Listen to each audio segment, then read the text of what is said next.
बोले बांके बिहारी लाल की। बोलिए श्रीमद् भागवत महापुराण की जय।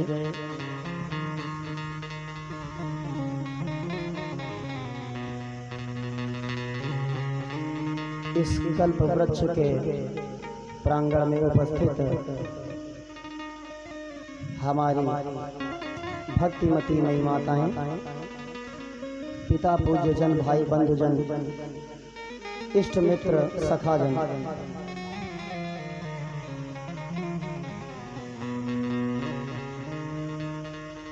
एवं मेरे साथ संगत कर रहे संगीतज्ञ, भगवान के चरणों में ये सेवादार अनुनय विनय करता है कि भगवान सभी का मंगल करे, कल्याण करे।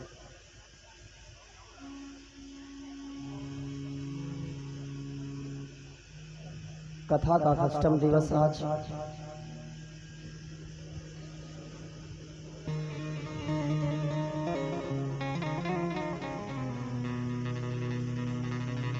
भगवान की अपार कृपा है।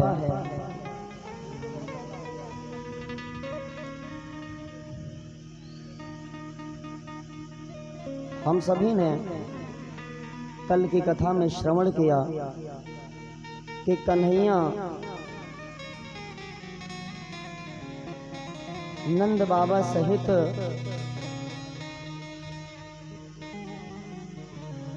वृंदावन के सभी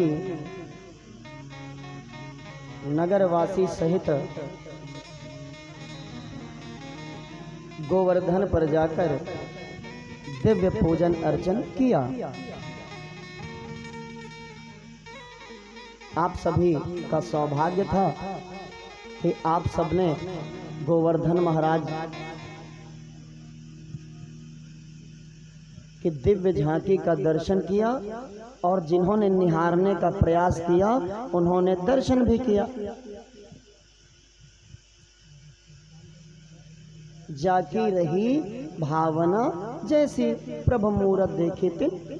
तो गोवर्धन में अगर आपने भगवान की झांकी देखने का प्रयास किया होगा तो नजर आए होंगे, नहीं किया होगा तो नहीं आए होंगे।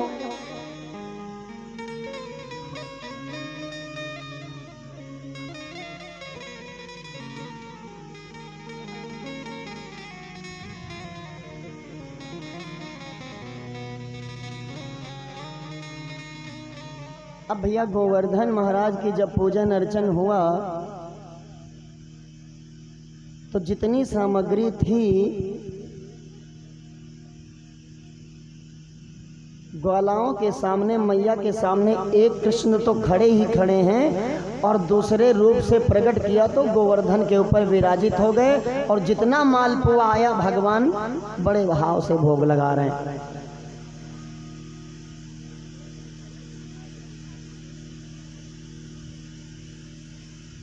अरे कन्हैया, ये तो सारा खा जाएगा, हम लोग को कुछ मिलेगा कि नहीं? चिंता ना करो, मिलेगा, प्रसाद मिलेगा।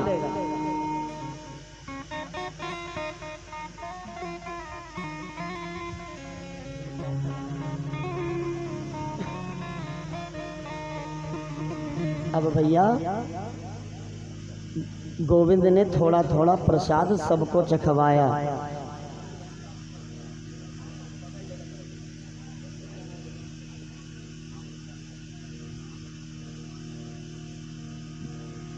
आज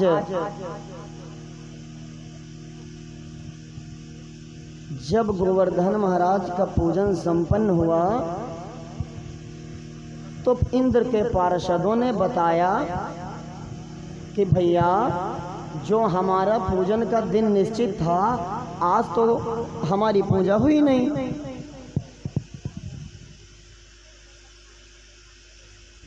इंद्र को समाचार जब मिला तो कहा कि एक बार पुनः देख कर आओ।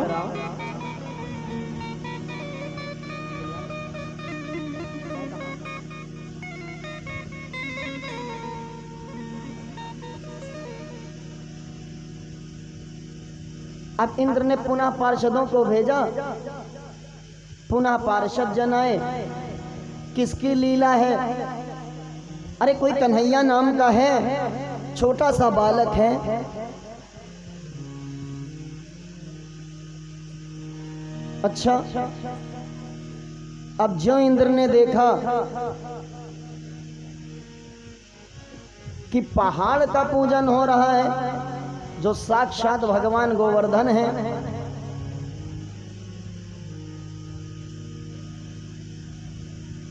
तो भैया क्रोधित हो गए। अब जितनी ताकत है उतनी ताकत लगा देना है। काहे में? जो शक्ति है, जितना सामर्थ्य है, जितना बल है,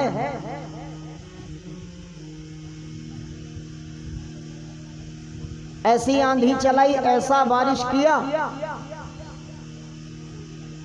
कि महाराज पूरा वृंदावन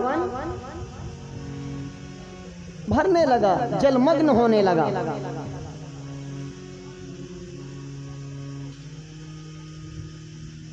कन्हैया ये कैसी आफत आ गई है? तूने कहा था कि गोवर्धन का पूजन कर, देख तेरे पूजन का नतीजा।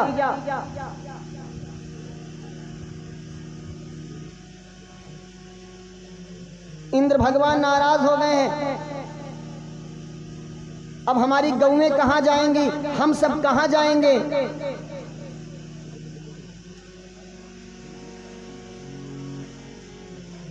कन्हैया ने कहा, देख जिस भगवान को तुमने भोग लगाया है वो भगवान तुम्हारी रक्षा भी करेगा।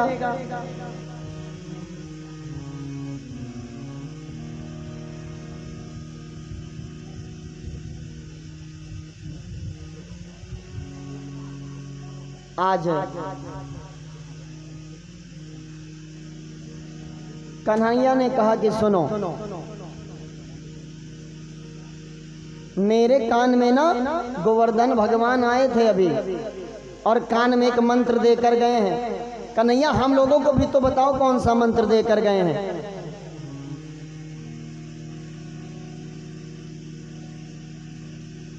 देखो मैं ऐसे नहीं बता सकता, लेकिन अभी सुनो, जितना हम कहें अभी उतना करो। अच्छा क्या करना है? देखो हम सब ना इस गोवर्धन को उठाएंगे। वाह कन्हैया तुम भी अच्छा मजाक कर लेते हो।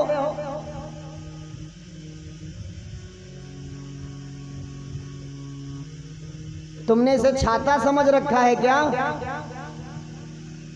देखो भाई मेरे लिए तो ये छाता ही है। क्यों? मुझे मंत्र जो मिल गया है, शक्ति जो मिल गई है।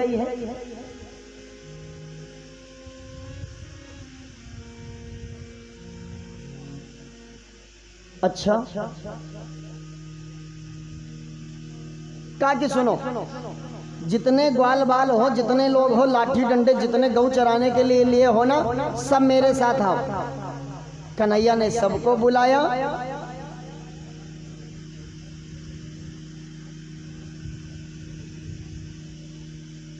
और मानो कि गांवों में आपने एक छोटा सा वृक्ष देखा होगा जो कहीं कहीं गोबरों में उगा पाते हैं आप।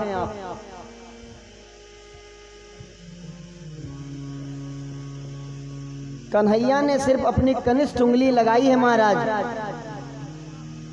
और सारे ग्वालों ने डंडों को ऊपर किया। जैसे ही किया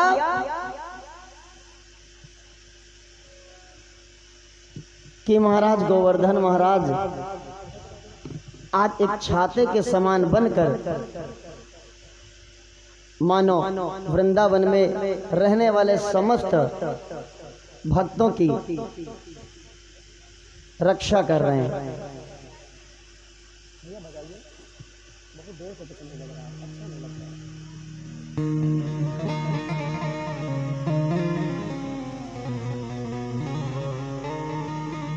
अब महाराज, अरे कन्हैया उठ गया। हाँ हम अभी तक क्या कह रहे थे? मंत्र दे गया है ना, तो उठेगा तो है ही। मानो गोवर्धन आज ऐसा उठा जैसे हम लोग छाता उठा लेते हैं।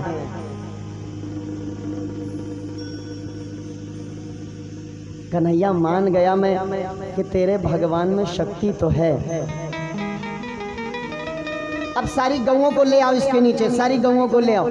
सारी गौएं कन्हैया ने जो बंसी बजाई तो जो दूर दूर तक थी वो सब आ गई।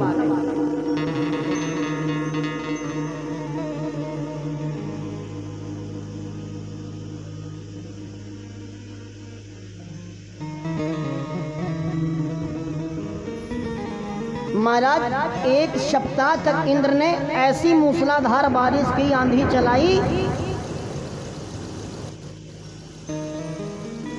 कि अगर कोई और राज्य होता तो वो उड़ जाता, लेकिन इंद्र को बनाने वाले हमारे कन्हैया हैं।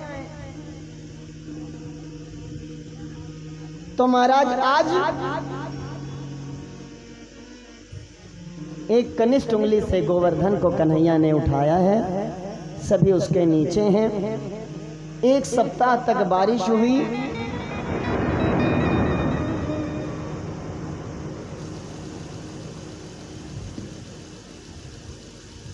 अब जो बारिश रुकी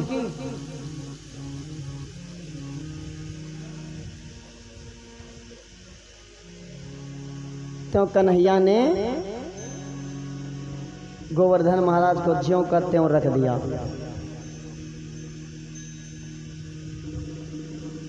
कन्हैया तू भगवान है ना,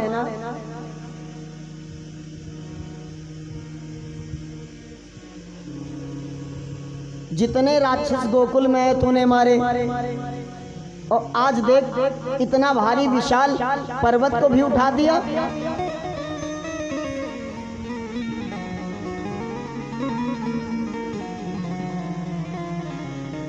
नहीं नहीं ऐसा नहीं है। देखो ये जो पर्वत है ना गोवर्धन महाराज ने, ये मैंने नहीं उठाया, ये तुम सबकी सहायता से मैंने उठाया। अगर तुम सब अपना ये लाठी डंडा हटा लेते तो हम ना उठा पाते।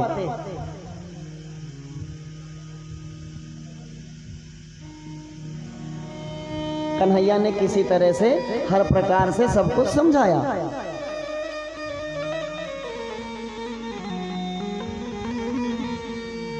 दसवीं तिथि आने पर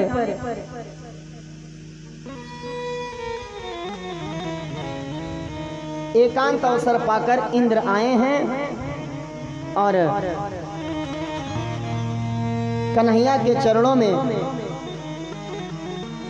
10 श्लोकों से भगवान की दिव्य स्तुति की है।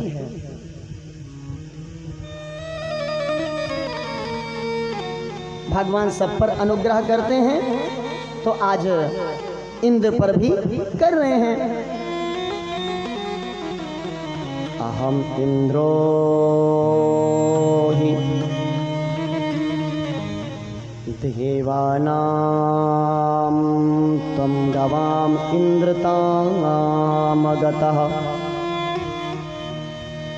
गोविंद इति लोके त्वामगायशन्ति भुवि मानवः।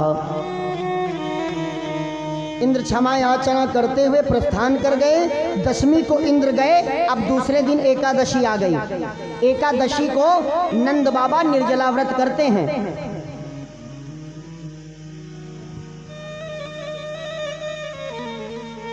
नंद बाबा ने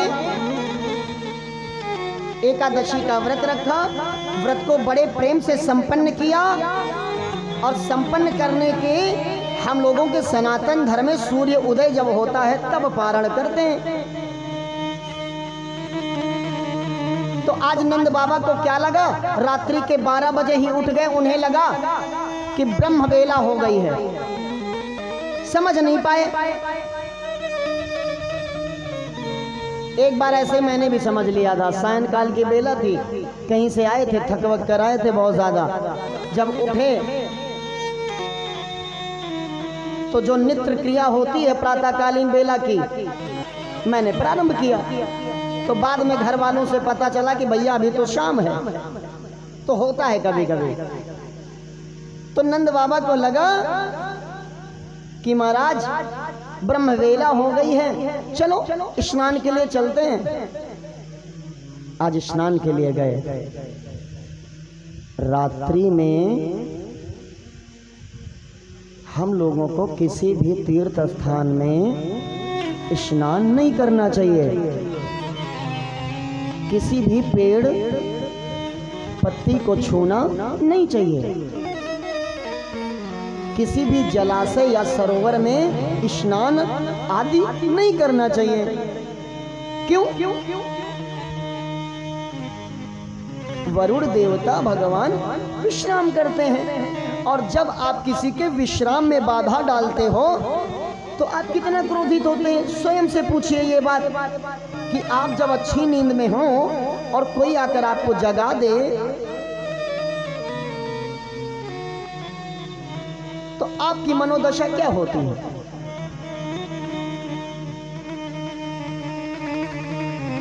तो महाराज आज वरुण देवता भगवान नाराज हुए, नंद बाबा को डुबो ले गए जलाशय में। प्रातःकाल हुआ, अरे कन्हैया बाबा तो डूब गए। बाबा डूब गए, सारी बात पता चली। कन्हैया तत्क्षण आते हैं।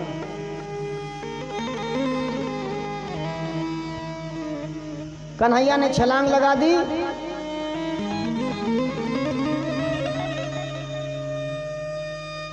जैसे ही अंदर पहुंचे वरुण देवता हाथ जोड़कर खड़े हो गए। अरे महाराज हम धन्य हो गए, आज आपका आगमन हमारे यहाँ पर, जीवन कृतार्थ हो गया, जीवन धन्य हो गया। जीवन धन्य तो हो गया, वो ठीक है, लेकिन ये बताओ हमारे बाबा को अंदर काहे ले आए? अनजाने में गलती हो गई, प्रभु क्षमा करें। शरणागत को हमारे गोविंद क्षमा कर देते हैं। आज बाबा को लेकर आए हैं और बाबा ग्वाल गोपाओं से, यशोदा मैया से कन्हैया के गुणगान गा रहे हैं।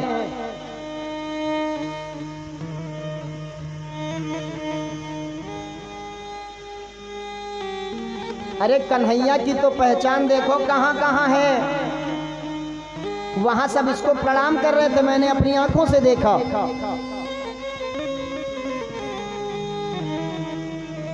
अब सब आपस में कानाफूसी करने लगे कि कन्हैया हो ना हो, तू भगवान है ना, तू भगवान है।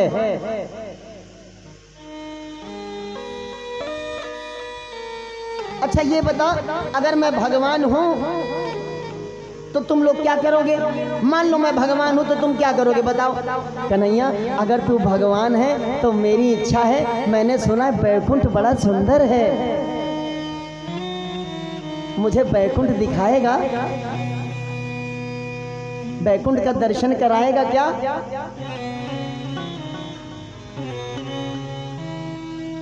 भगवान सबको लेके ब्रह्मकुंड के पास गए और कहा यही है मेरा बैकुंठ, चलो इसमें सब लोग छलांग लगाओ। अब कन्हैया का आदेश हुआ नहीं कि छलांग लगी नहीं। क्यों? विश्वास है अपने कन्हैया पर, क्यों ना कुआं ही हो, लेकिन कन्हैया ने कह दिया तो छलांग लगाना है। क्यों? पूतना से किसने बचाया? कन्हैया ने बचाया। बकासुर से किसने बचाया? कन्हैया ने बचाया।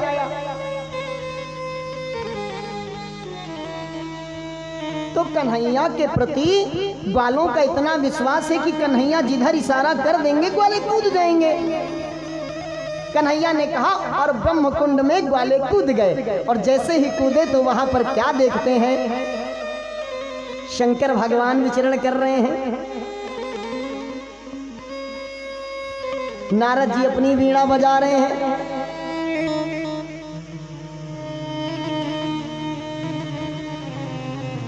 ब्रह्मा जी अलग अपना दर्शन देख रहे हैं, चार मुखों के हैं।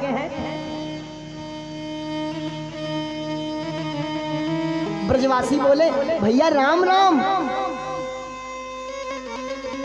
तो देवता लोग कुछ नहीं बोले। फिर बोले भैया राम राम दूसरे से। तब तक दूसरा वाला करा शांत रहो।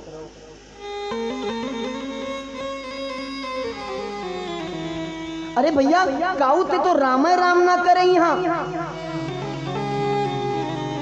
काऊ काहे से राम राम ना करे। अब कोई बैकुंठ में बोल नहीं रहा है, सब अपने अपने ध्यान में लगे। दूसरा बोला भैया हो सकता है हम लोगों की भाषा इनको नहीं समझ में आती होगी, क्योंकि जब दूसरे देश में हम लोग जाते हैं ना तो भाषा बदल जाती है अक्सर, तो हो सकता है हमारी भाषा इनको समझ में नहीं आ रही हो।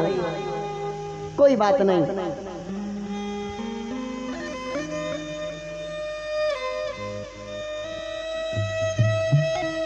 अब ग्वाले जितने हैं कभी राम राम बोल रहे हैं, कभी जय भोले बोल रहे हैं, राधे राधे बोल रहे हैं, लेकिन कोई प्रत्युत्तर उन्हें मिल नहीं रहा। थोड़ा और आगे गए तो क्या देखते हैं, चतुर्भुज रूप में हमारे कन्हैया विराजित हैं, लेकिन उनके पास कोई जा नहीं रहा है। चारों तरफ से पंखे झुला रही हैं ग्वालियां।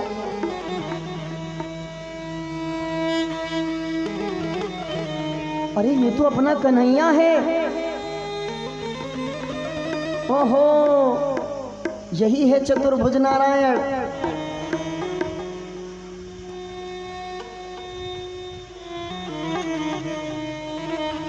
अब ग्वाले इधर देखे तो किसी के 4 मुख हैं, उधर देखे तो किसी के 5 हैं। वहां के जितने देवी देवता हैं भगवान कन्हैया के इस रूप को देखकर, ग्वालों को साथ लाकर देखकर सभी भगवान की स्तुति करते हैं। और जब स्तुति हो गई तो कन्हैया ज्यों का त्यों बैकुंठ में लेके गए तो वैसे ही बाहर निकाल लाए।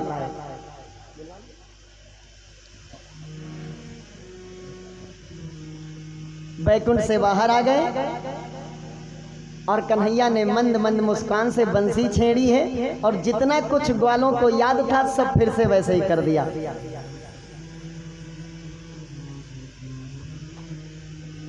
अरे कन्हैया वहां तो कोई किसी को पहचानता ही नहीं है, वहां से अच्छा तो हमारा वृंदावन है, कम से कम राम राम तो कोई बोलता है।